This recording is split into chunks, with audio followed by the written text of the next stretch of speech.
Hello everyone. तो कैसे हैं आप लोग। मैं शोभित सर एक बार फिर से आप सभी का स्वागत करता हूं आपके अपने यूट्यूब चैनल कंप्यूटर पुट पे। तो आई होप आप सभी लोग बहुत ही ज़्यादा अच्छे होंगे और अच्छे से पढ़ाई कर रहे होंगे। तो जैसा कि आप सभी को पता है, हम लोगों ने लास्ट वीडियो में धा तक संपूर्ण कंप्लीट कर लिया था। हम लोग का वही टॉपिक था, अनेक शब्दों के लिए एक शब्द, जिसमें आज हम लोग धा देखेंगे। और हम लोगों के पास पर्सनली कुछ क्वेश्चंस आए थे जिनका ये था कि पेपर में किस टाइप के क्वेश्चन आ सकते हैं। तो हम लोग आज दो टाइप के क्वेश्चन दिखाए भी गए इस वीडियो में। धा वाले हम लोग पढ़ेंगे ही, प्लस देखेंगे किस टाइप के क्वेश्चन आ सकते हैं, वो बताएंगे। और जैसा कि आप सभी लोग देख रहे हैं, इसके करीब 8 to 9 पार्ट हो चुके हैं, पब्लिश हो चुके हैं हम लोगों के अनेक शब्दों के लिए एक शब्द के। तो अब कोशिश की जाएगी कि कम कम लिए जाए, क्योंकि PYQ बहुत ज़्यादा है और बहुत ही इंपॉर्टेंट भी है। तो एक वर्ड में लगभग 1 या 3 वर्ड एक वीडियो में कंप्लीट हो पाते हैं, इससे ज़्यादा नहीं। अब ज़्यादा से ज़्यादा 4 या 5 वीडियो में हम लोग कोशिश करेंगे कि हम लोगों का ये टॉपिक कवर हो जाए। तो चलिए बिना किसी देरी के शुरू करते हैं अपना वीडियो। तो फर्स्ट है हम लोगों का धन देने वाला। क्या है? धन देने वाला। तो धन देने वाला क्या कहलाता है, चलिए देखते हैं। धन देने वाला कहलाता है धनद। क्या कहलाता है? धन देने वाला क्या कहलाता है? धनद। क्या कहलाता है? धनद। फिर नेक्स्ट चलिए देख लेते हैं, समझ आ गया। नेक्स्ट है धर्म में रुचि रखने वाला। क्या है? धर्म में रुचि रखने वाला क्या होता है? धर्मात्मा। क्या होता है? धर्मात्मा। तो धर्मात्मा उसे कहते हैं जिसकी रुचि धर्म के कार्यों में या धर्म में होती। तो धर्म में रुचि रखने वाला क्या कहलाता है? धर्मात्मा। ठीक। और जिसकी महान है आत्मा, वो कहलाता है महात्मा। ठीक। महान के लिए क्या यूज होता है? महात्मा। ठीक। धर्म में रुचि रखने वाला क्या है? धर्मात्मा। यहाँ तक सब क्लियर होगा। चलिए नेक्स्ट देख लेते। क्या है? यात्रियों के लिए धर्मार्थ बना हुआ घर। ठीक। यात्रियों के लिए धर्म कार्य से, धर्मार्थ मतलब होता है धर्म के कार्य से। ठीक। बना हुआ घर क्या कहलाता है? जैसे यात्री हैं आप कहीं नई जगह गए तो वहाँ आपको धर्मार्थ कुछ घर मिल जाते हैं। ठीक। जिनको हम लोग क्या कहते हैं, चलिए पहले देख लेते हैं फिर उस पर बात करते हैं। उसको हम कहते हैं धर्मशाला। ठीक। तो ये धर्मार्थ बने होते हैं किसी धर्म के कार्य के लिए। तो आप भाई कहीं जैसे गए बाहर, वृंदावन या कहीं अयोध्या, तो वहाँ धर्मशाला आप देखते हैं, क्योंकि हर किसी का नहीं होता कि कोई रेस्टोरेंट में रूम अफोर्ड कर पाए, क्योंकि बहुत ज़्यादा 3000 4000 24 आवर्स के होते हैं। तो इससे अच्छा धर्मार्थ जो होता है वो धर्मशाला, वहाँ आपसे कोई भी एक्स्ट्रा चार्जेस नहीं लिए जाते, आपको रुकने के लिए दिया जाता है। और ज़्यादातर सब यात्री ही लोग रुकते हैं, बाहर के आते हैं तो यात्री लोग धर्मशालाओं में ज़्यादा रुकते हैं। तो यात्रियों के लिए धर्मार्थ बना हुआ घर क्या कहलाता है? धर्मशाला। क्या कहलाता है? धर्मशाला। ठीक। यहाँ तक सब क्लियर होगा। फिर चलिए नेक्स्ट देख लेते हैं। नेक्स्ट है जिस पर लंबी लंबी धारियाँ हो, उसे हम लोग कहते हैं धारीदार। क्या कहते हैं हम लोग कहते हैं धारीदार। नेक्स्ट हम लोगों का क्या है? हवा में मिली हुई धूल। ठीक। हवा में मिली हुई धूल। ठीक। क्या होता है? सुनिए, हवा में मिली हुई धूल हम लोग कहते हैं धुंध। क्या कहते हैं? हवा में मिली हुई धूल क्या कहलाती है? धुंध। ठीक। धुंध कहलाती है। या भाप के कारण होने वाला अंधेरा क्या कहलाता है? धुंध। ठीक। जो वस्तु दूसरे के यहाँ रखी हो उसे हम लोग कहते हैं धरोहर। क्या कहते हैं? धरोहर। तो जो वस्तु दूसरे के यहाँ रखी हो वो क्या कहलाती है? धरोहर। ठीक। फिर चलिए लास्ट देख लेते हैं, उसके बाद हम लोग क्वेश्चंस ही देखेंगे। लास्ट है क्या है? ध्यान करने योग्य। ठीक। क्या है? ध्यान करने योग्य। ठीक। ध्यान करने योग्य जिसे हम लोग याद कर सके। ध्यान मतलब याद। और नेक्स्ट है लक्ष्य। लक्ष्य को हम लोग क्या कहते हैं? Aim. What is your ambition? Ambition भी कहते हैं और एम भी कहते हैं। ठीक।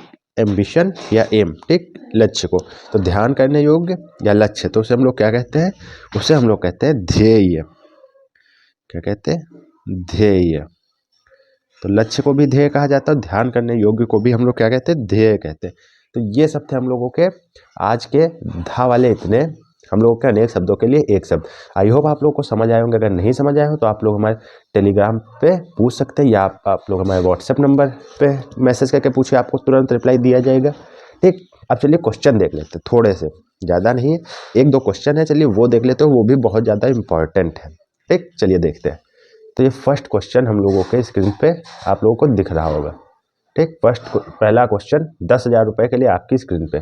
तो देखिए, सबसे पहले देख लीजिए आप ये कब आया है। ये रेलवे का क्वेश्चन है और ये 1997 में आया है। क्या है? समय की दृष्टि से अनुकूल। ठीक, तो चलिए देखते हैं। ऑप्शन दिए हैं, सबसे पहले ऑप्शंस को पढ़ेंगे ध्यानपूर्वक। ऑप्शन को पढ़ेंगे तो समझ आएगा। फर्स्ट है अनुकूल। अनुकूल मतलब फेवरेबल कंडीशन। ठीक, तो अनुकूल तो किसी भी चीज़ के, लेकिन समय की दृष्टि से अनुकूल यहाँ पर होना नहीं है। ठीक, और प्रतिकूल में ऐसा बताया था आपका ऐसा आवास हो, रहन सहन हो जहाँ आपको घुटन महसूस हो, आपको रहने के लिए कोई बढ़िया व्यवस्था ना हो, भोजन ना हो, तो आपकी वो परिस्थितियाँ प्रतिकूल होती हैं। देखते हैं थर्ड वाला क्या है। समानुकूल। क्या है? समानुकूल। देखिए सबसे पहली चीज़ आपको ये पता होना चाहिए कौन सा सही है। उच्चारण और लिखा कैसे जाता है ये तो सबसे इंपॉर्टेंट चीज़ है। यदि आपको यही नहीं पता होगा कि लिखना कैसे है तो आपका पहली चीज़ गलत हो जाएगी। इसीलिए कहा जाता है कि साथ में कॉपी पेन लेके बैठिए और साथ ही साथ लिखते रहिए, क्योंकि यदि आप लिखेंगे तो आपको पता होगा कि कैसे लिखा जाता है समयानुकूल। वरना आप यही पढ़ेंगे अनुकूल नहीं है, प्रतिकूल से ने कहा समानुकूल। समय भी आ रहा, अनुकूल भी आ रहा, दोनों आ रहे हैं, यही टिक लगाओ। लेकिन ये नहीं है, इसका है समयानुकूल। क्या है? समयानुकूल। तो ये इसका राइट आंसर है फर्स्ट क्वेश्चन का हम लोगों के। अब चलिए नेक्स्ट क्वेश्चन देख लेते हैं। ठीक, जो सब कुछ जानता है। क्या है? जो सब कुछ जानता है। सब कुछ कौन जानता है? आप कहेंगे सब कुछ ईश्वर जानता है। ठीक, और ईश्वर कहाँ है? हर जगह है। ठीक, अब आप यही अगर दिमाग लगाइए, जो सब कुछ जानता है, मैंने क्या बताया था? ठीक, जो सब कुछ जानता है उसे, वो कौन है? ईश्वर। ठीक, और ईश्वर को ही क्या है? ईश्वर सर्वज्ञ है।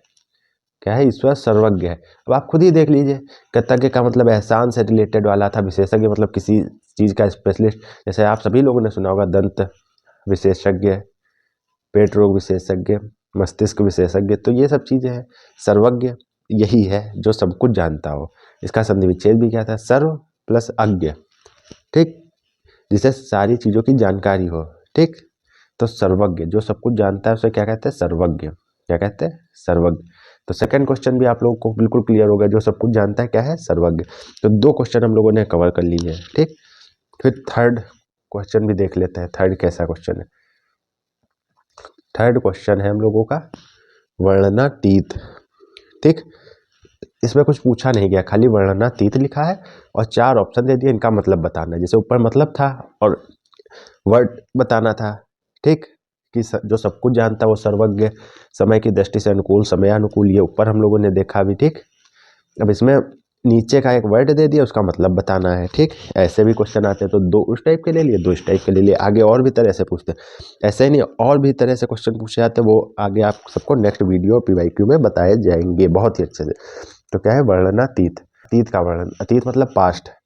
ठीक, आप सभी को रचना लिखवाई गई थी अतीत के चलचित्र। ठीक, तो अतीत का वर्णन, अतीत मतलब पास्ट, पास्ट का वर्णन। ठीक, फिर नेक्स्ट है अच्छा वर्णन, फिर थर्ड है छिपा वर्णन, फिर फोर्थ है वर्णन से परे। अब कई लोगों ये भी कहेंगे ये क्वेश्चन कब का है, तो ये है हम लोगों का, देख लेते हैं। सबसे पहले यही देखेंगे आपसे कि ये क्वेश्चन कब का है। ये है हम लोगों का रेलवे, रेलवे का नहीं है, हाँ ये रेलवे का ही है। वर्णनातीत रेलवे का है 1998 का। ऊपर 1997 का देखा, ये 1998।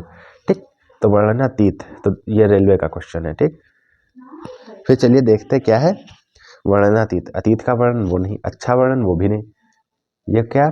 छिपा वर्णन ये भी नहीं, तो क्या है? वर्णन से परे। तो इसका राइट आंसर क्या है? वर्णन से परे। तो वर्णनातीत मतलब वर्णन से परे। ये हम लोग का लास्ट है। तो देखिए क्या है? अतिवृष्टि। क्या है? अतिवृष्टि। तो ये कहाँ का है? ये देखिए, ये हम लोगों का है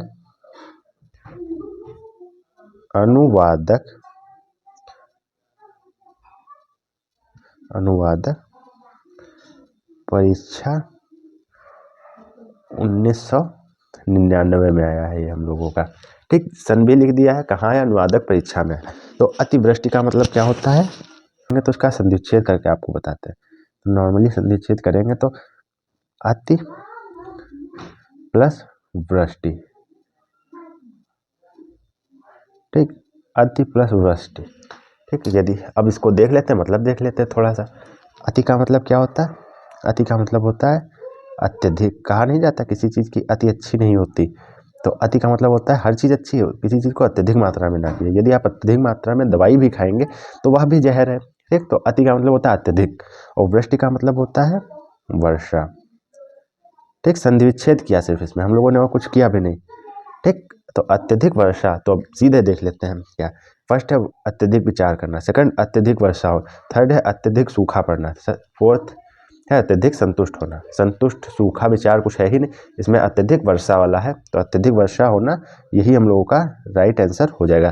तो जैसा कि इस वीडियो में हम लोगों ने देखे किस प्रकार के क्वेश्चन आते हैं, ठीक, और कैसा लगा आप लोगों को वीडियो, और हम लोगों ने इसमें धा वर्ग भी पूरा कंप्लीट किया, धा तक हम लोगों ने समस्त देख लिए। अगर आप लोगों को वीडियो अच्छा लगा तो वीडियो को लाइक करिए, चैनल पर नए हो तो चैनल को सब्सक्राइब कीजिए और बने रहिए हमारे साथ। तब तक के लिए जय हिंद, जय भारत, भारत माता की जय। मिलते हैं नेक्स्ट वीडियो में जल्दी ही।